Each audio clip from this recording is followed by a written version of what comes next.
تقريبا مع شي 11 ثلث سمعنا واحد بومبارداسيون كثيره.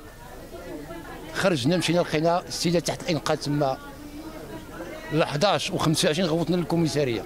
لباو الطلب، جاو الوقايه المدنيه وجاو رجال الامن قاموا بالواجب.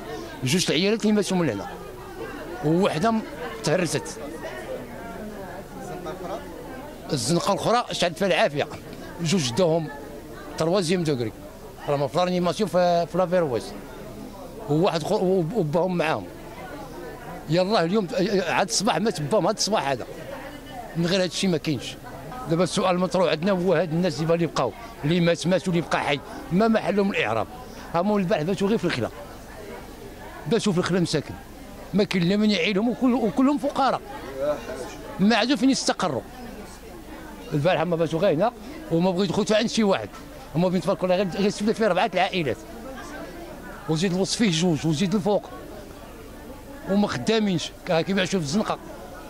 عيالاتهم كيخيطوا هنا في الزنقه حتى هما، راه ما كندير ما كتصور فيهم راه هما كلهم خسروا. دابا حنا كنطلبوا واحد الطلب لهاد الناس هادو باش يشوفوا معاهم شي حل يعني في اقرب وقت.